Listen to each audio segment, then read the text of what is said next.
Moses' staff. Moses stands before Pharaoh. He is holding a wooden staff. The room is full of magicians. They have ropes and rods. Everyone is watching. Moses throws the staff down. The staff hits the ground. It moves. It is no longer wood. A living serpent is now on the floor. The Quran records this moment in Surah 7, verse 117. The serpent is not a trick. It swallows everything the magicians had conjured. Not a contest. A cancellation. The magicians know what they are seeing. They have spent their lives mastering illusions. They recognize when something is not illusion. Pharaoh is watching from his seat. His entire court is present. The magicians fall. Their faces touch the ground. Surah 7, verse 120. They do not bow to Pharaoh. They say they believe in the Lord of Moses and Aaron. The staff did not just turn into a serpent. It turned the experts into believers in front of the ruler who employed them. Pharaoh had gathered them to discredit Moses. Instead, they testified against him. The text preserves their words. They declared faith, publicly, immediately. No hesitation recorded, no negotiation.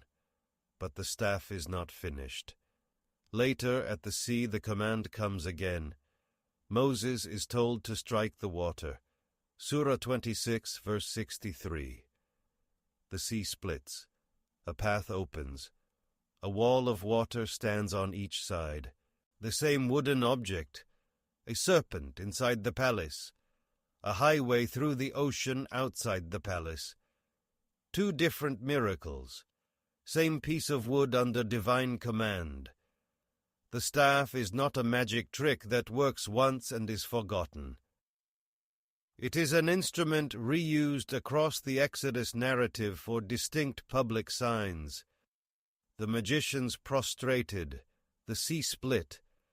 Pharaoh's army followed and was overwhelmed. The staff did not just defeat snakes. The magicians fell face down and declared belief before the ruler who employed them. The men he had paid to protect his image ended with their faces on the ground. 2. The ant. An army is on the move. Horses, soldiers. The ground shaking. This is Solomon's army. They are arriving at a valley. The Quran gives it a name. The Valley of the Ants. In that valley, a single ant sees what is coming. It shouts to its colony. The Quran preserves the ant's exact words in Surah 27, verse 18. Enter your homes, lest Solomon and his soldiers crush you without realizing it. The ant does not scream in panic. It gives a precise warning. It names Solomon. It acknowledges that the king does not intend harm. The threat is accidental. This is a tiny creature making a political and ethical distinction in one sentence. Solomon hears it. The text says he smiled, amused by its speech. But he does not laugh and march on. He stops. The king with power over wind and jinn. The Quran tells us that in Surah 27, verse 19, he pauses his entire army because an ant spoke. Then he prays. He asks God to make him grateful for the favor of understanding the speech of creatures, not just the ant, the ability itself. He asks to do righteous deeds that please God. The ant's warning has redirected a king's heart. An ant spoke. The army halted. The ants returned to their homes, and Solomon offered a prayer of thanks. 3. The hoopoe. Solomon is inspecting his birds. One is missing. The hoopoe, the Quran records this in Surah 27, verse 20. Solomon says he will punish the bird severely or slaughter it unless it brings a clear reason for its absence. A missing bird is now facing a death sentence. The hoopoe returns. It does not come with an excuse about weather or distance. It comes with a report. The Quran preserves the bird's exact words in Surah 27, verse 23. It says it has found a woman ruling over a people. She has been given everything. She has a magnificent throne. Then the bird delivers the crucial piece of intelligence. The queen and her people worship the sun instead of God. This is not a bird chirping about what it saw. This is a field report. The hoopoe has observed a foreign kingdom. It has identified the ruler by gender and status. It has assessed their wealth. It has named their religion. A single bird has just delivered a complete intelligence briefing to a king. The bird is not simply describing what it saw. It is identifying a theological violation in a neighboring kingdom and bringing it to the attention of the one ruler on earth who would act on it. Solomon does not kill the bird. He puts the report to the test. He sends a letter. Surah 27, verse 28. The letter is carried back to the queen. A diplomatic chain begins, not because a spy network uncovered Sheba, because a bird noticed what humans in the court had missed. The hoopoe's words did not just save its own life. They launched a sequence that ended with a foreign queen visiting Solomon and encountering monotheism. A bird flew missing from a royal assembly, and when it came back it brought news that shifted the politics of a kingdom. The hoopoe acted. A queen traveled. She arrived and sat before Solomon. The rituals of her court were named and confronted. 4. The heavenly table. The disciples are gathered around Jesus. They ask for something that no human has ever asked for. They want a table, but not an ordinary table. A table spread with food sent from heaven. The Quran records the request in Surah 5, verse 112. They want it as a sign, something they can see with their eyes and touch with their hands.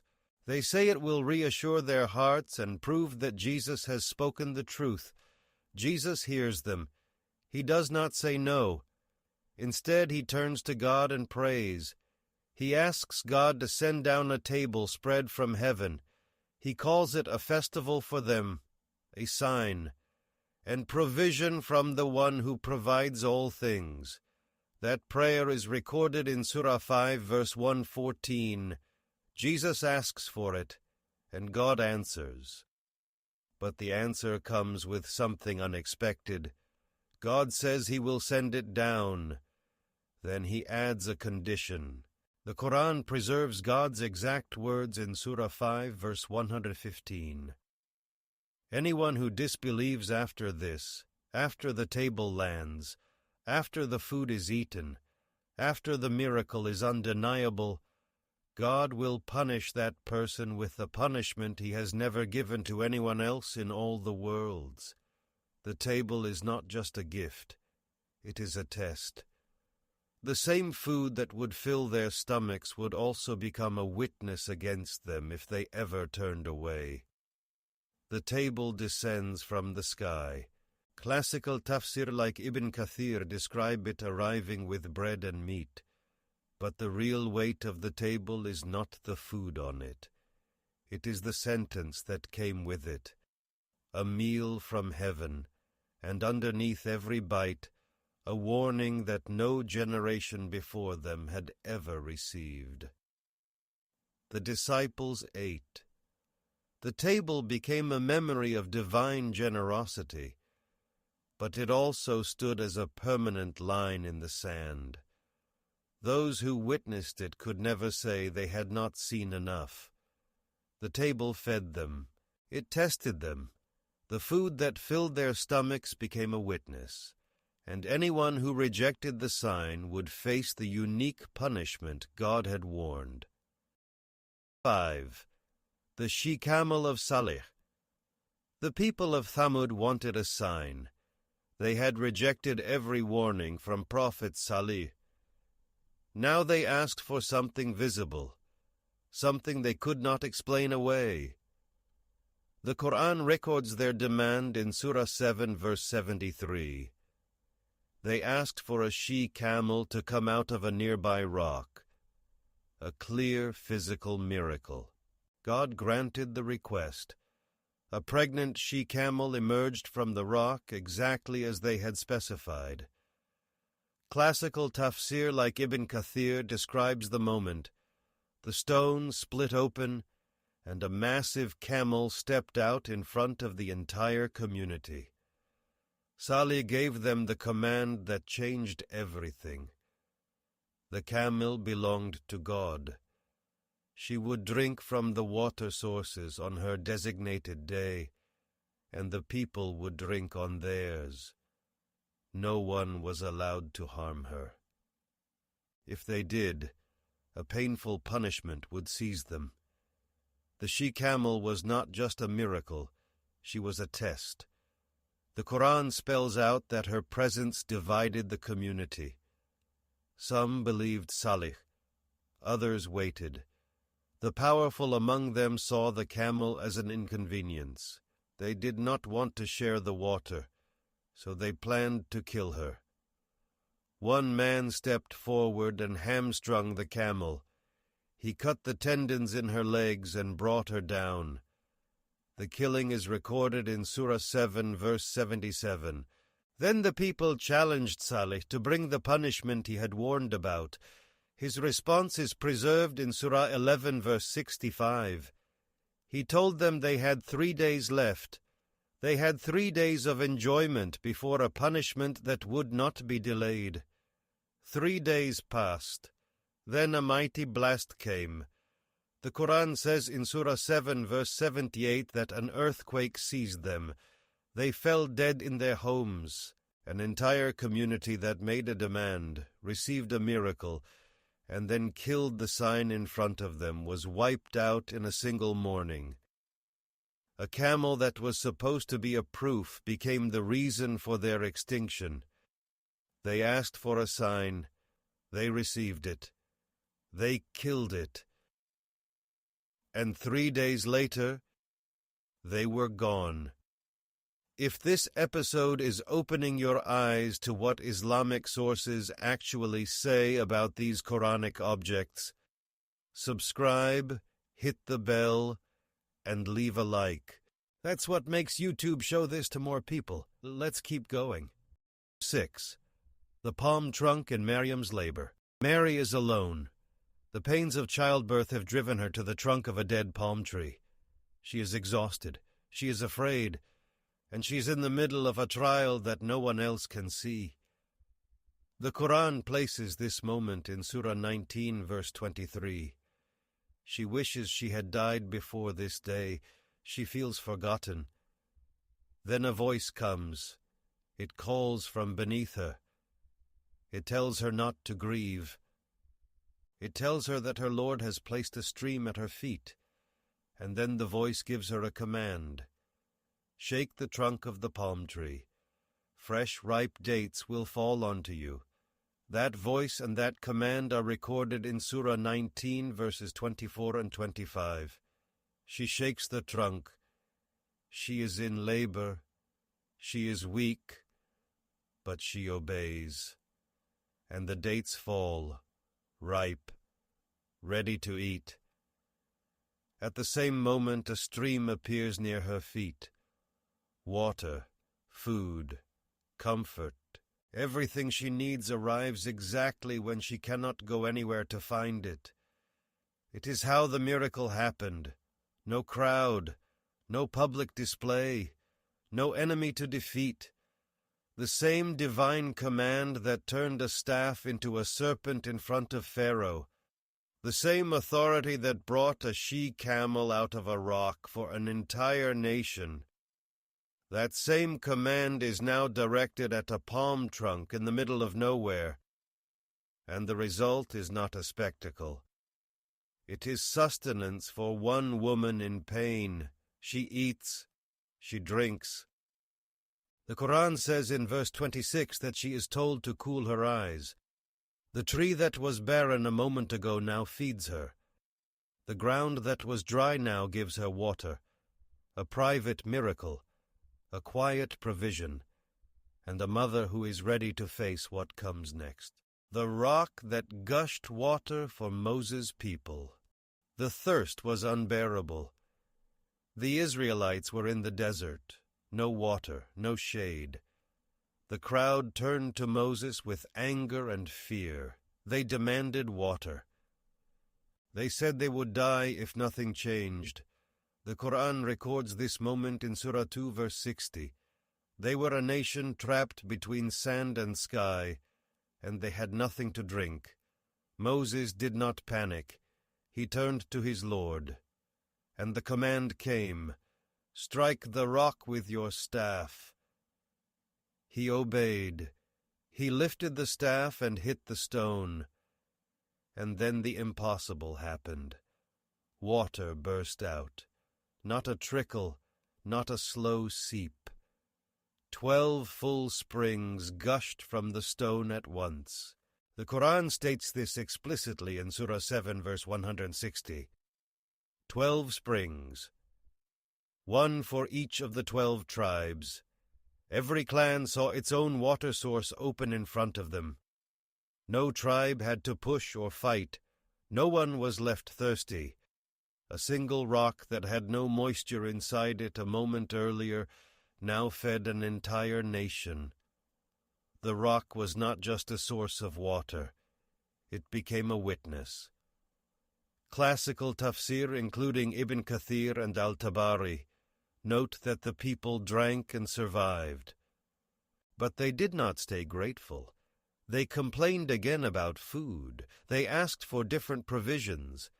The miracle that should have silenced every doubt became the background to their next demand. The rock kept giving water. The people kept finding reasons to grumble.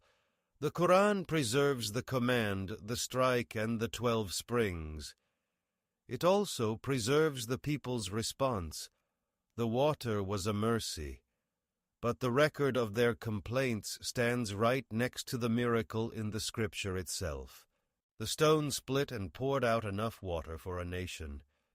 Still the people turned from the springs and complained again about food. The trumpet, Sur, at resurrection. The trumpet does not sound in a valley. It does not sound over one nation.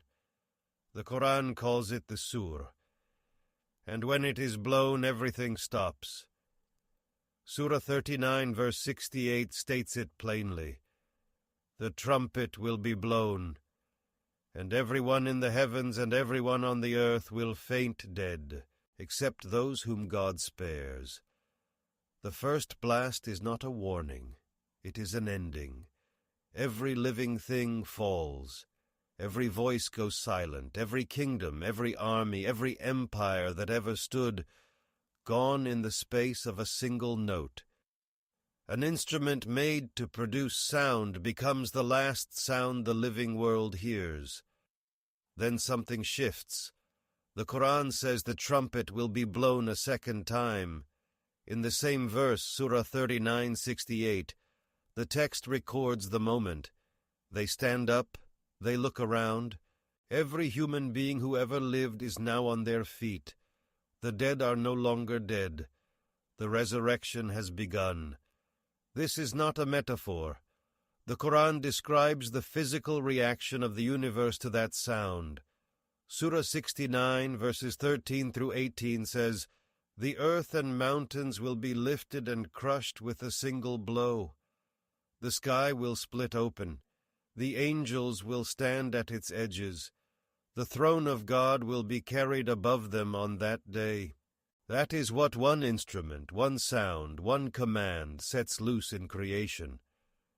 Classical tafsir, including Ibn Kathir, explains that the trumpet is blown by command. It is not a random noise. It is not a natural disaster. It is an object that waits, then speaks, and its voice unmakes the world. Then it speaks again, and the judgment begins. 2 sounds. One universe ends. One universe is summoned into court. Every soul who walked the earth from Adam to the last child born will hear it, and every soul will stand. 8 named objects, 8 moments of divine agency.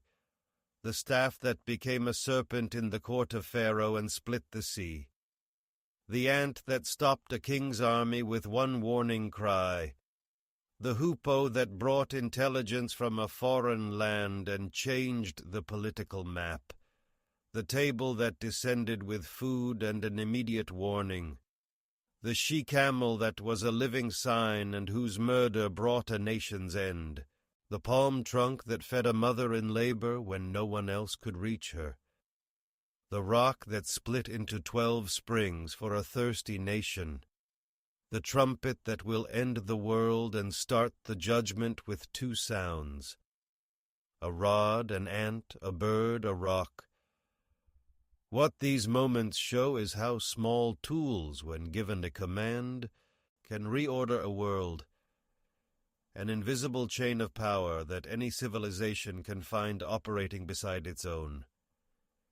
If this opened your eyes to something you didn't know about these Quranic objects, share it with someone who needs to see this. Like, subscribe if you haven't. See you in the next one.